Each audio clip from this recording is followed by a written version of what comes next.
Thank you very much, Speaker. Yesterday, the president of the GNU spent a considerable time saying that our input and contribution during opening of Parliament debate was playing the man and not playing the ball. The president wrongly said that we previously insulted him by saying that his father was a police officer during the dark days of apartheid, and that even when such is a fact, he is proud that his father was a law enforcement officer of apartheid laws. Let's put the facts right in front of this Parliament. We never ever have made any reference to President's father in this Parliament, and even if we did, it would have been a statement of fact and not insult. To say someone's parent is a nurse, it will never be used as an insult. To say someone else's parent is a police officer can never be used as an insult. You said, spoke about your father in order for you to drag my grandmother unfairly so, because my grandmother has got nothing to do with what I'm doing here. So I want to state it very clear that, President, we respect each other and will continue to engage each other robustly. Secondly, Parliament and political work in general is not for soft-skinned people who will use all languages to complain whenever we give fair but robust and direct characterization of their political conduct. Here we speak truth and nothing else but the truth. In our characterization of the ball which you spoke about here, which you said we must play, we will also characterize the players to have a fuller picture of both subjective and objective political and ideological conditions. You can never only play the ball without understanding the strengths and weaknesses of the player. We will also welcome, and this we did at a number of times, we welcomed and tolerated whosoever does that against us. When we get criticized by your side, even sometimes the political amateurs like Butimana Mel, who come and attack us personally, we never respond to them. We never cry because we are not crybabies. We fight because we are fighters. Instead of crying, we fight. In politics, the individual's personal character is key to historical developments. Otherwise, why is there Nelson Mandela Day? The individual strength of Mandela is what we are drawn to reflect upon, learn from him as a leader, but more broadly as a human being. It is a fact that, in light of the government of national unity, which originate from the white capitalist establishment, we needed to appreciate your own historical involvement with these white people. And a close attention to your personal political journey gives testament to the suspicion that this government was not actually created now. It came from long time ago because you were made a project long time ago. When we say you did not go to Robben Island when your peers went to Robben Island, how can that be an insult? When we say you wrote a letter and said they planted communist ideas in your head to the police, how can that be an insult? To tell the truth is the greatest respect we give to a sitting president. It is a constitutional requirement that you must be held accountable, scrutinized about the decisions you make. Please take your seat. There is a point of order. Honourable Lakudi.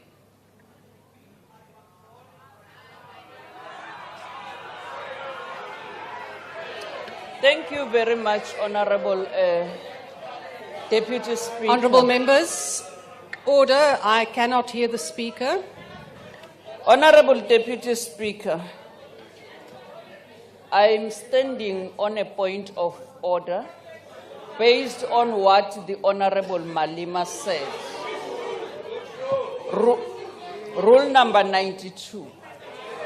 Honorable Deputy Speaker, the Honorable Malema referred to the President as a project, meaning that the President is acting on behalf of other people. So that is unparliamentary and it cannot be accepted. Thank you. Honourable members, I have listened to what the Honourable Malema has said, and I think that we do have to have robust debate, so I'm not going to sustain that point of order. Please proceed.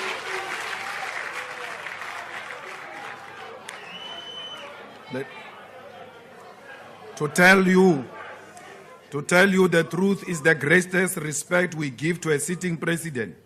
It is a constitutional requirement that you must be held accountable, scrutinized about the decisions you make. Thirdly, we have read and will never argue with you when you say we must read more books about NUM. Reading is a very nice thing to do. There are many books that we have read in relation to the formation of NUM. And we want to state very clear here that you read and called names of individuals who formed the NUM, which we say it was a project of the Oppenheimers. These individuals are all flourishing, with you being a billionaire, yet the mine workers' conditions continue to be worse. How do you form a union to go and save the workers, but the people who formed the union themselves are the ones who are succeeding, yet the mine workers are struggling? Mine workers in South Africa constitute to be the most exploited section of the working class in South Africa. Mine workers continue to be the most underpaid workers in South Africa compared to the amount of wealth they extract from beneath our soil. Mine workers continue to stay in horrible conditions and informal settlement without water, roads, toilets, and without basic necessities. Mine workers continue to be the biggest victims of loan sharks, and with the biggest loan shark being Capitec. Mine workers continue to perish in occupational accidents. Solomon Nyerenda, Yvonne Mniz, and Pretty Winnie Nkambule are still trapped inside a container in Lily Mine after the accident that happened in 2016, 8 years ago. Mine workers continue to live in communities defined by high levels of crime. When the mine workers protested for a minimum wage of 12,500 per month in Marikana 12 years ago, you as a director and a shareholder of London Mine, you did not take the side of the workers. You called for concomitant action, and 34 workers were massacred by the ANC government in Marikana. If you formed the union for these workers, why is the conditions remaining the way they are? The union was formed to suppress those workers. The conditions of mine workers in South Africa is applicable to many other categories of workers in South Africa. A lot of workers in South Africa live in absolute poverty, and there is no hope that their condition will change under GANU. If the history and fiction that you tell about the NUM and mine workers is anything to believe, why are mine workers still trapped in the condition they find themselves in today? Mr. President, it is almost a year since you went to Hammanskraal in June 2023 to admit to the people that you failed them after 31 people died after the cholera outbreak. To this day, the people of Hammanskraal still do not have clean, drinkable water.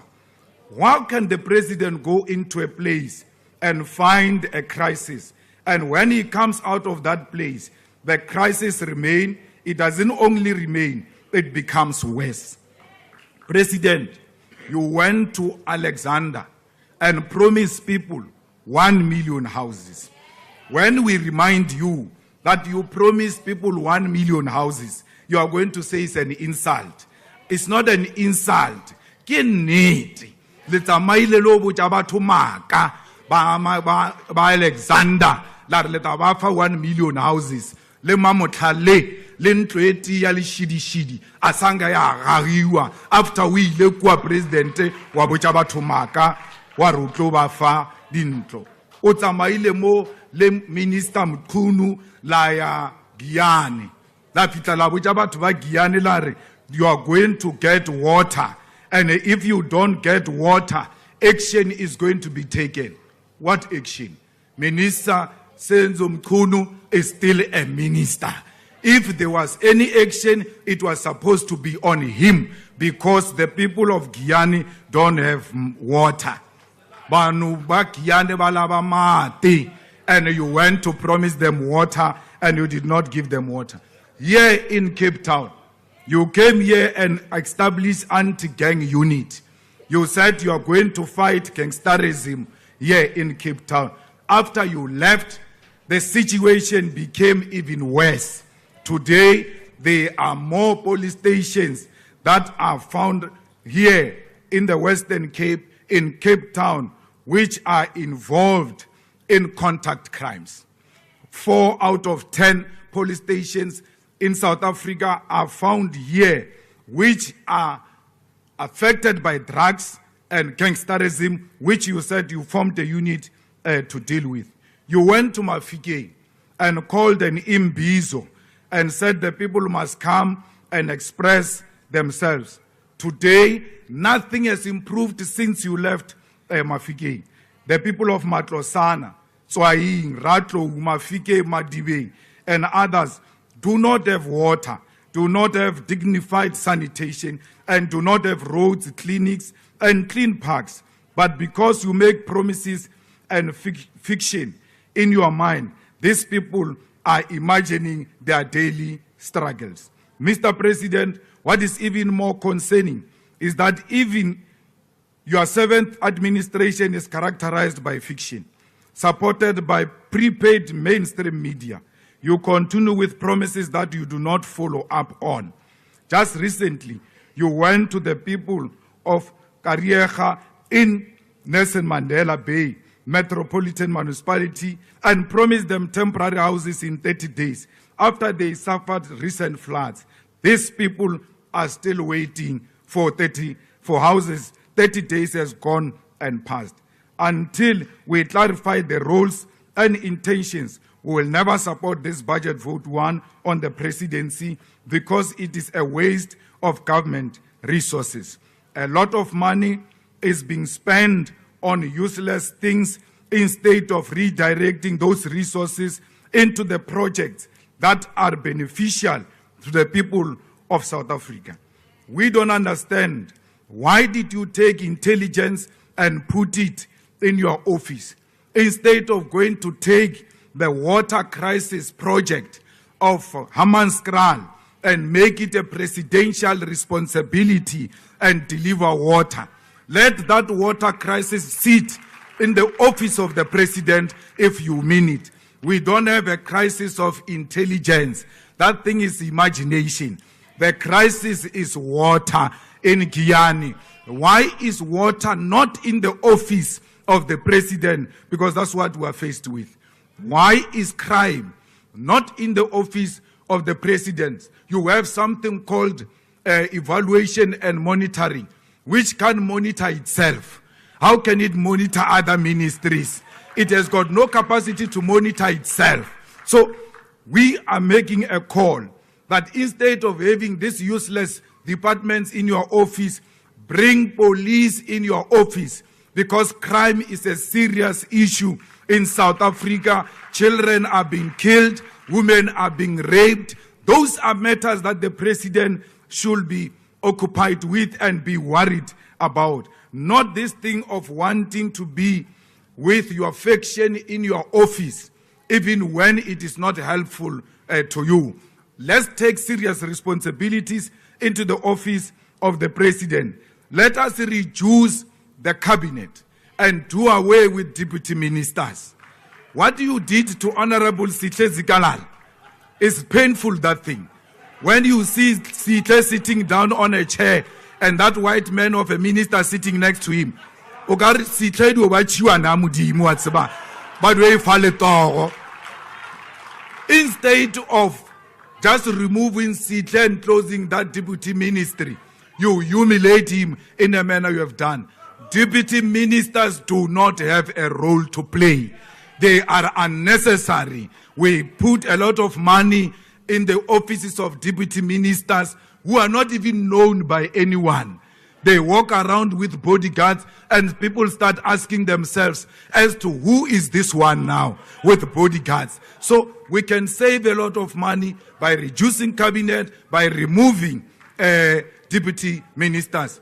President, nalwena reatompana ibile rinna pleketi nalwena refitari ya ko each other's house reaka mautu. We don't need cabinet we don't need parliament to make an appointment.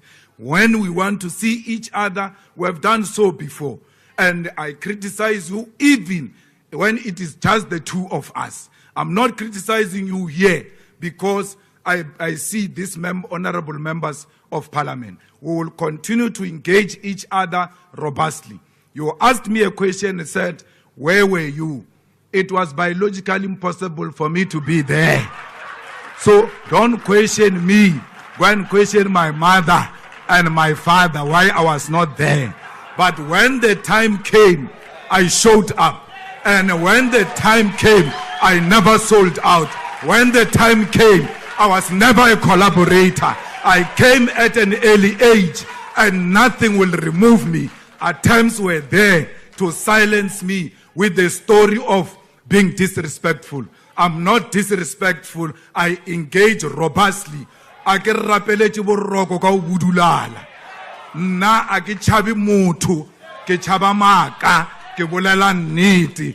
Mmuso wa dinonyana o tlowa in less than 2 years. Auwe mmuso wa dinonyana auwe.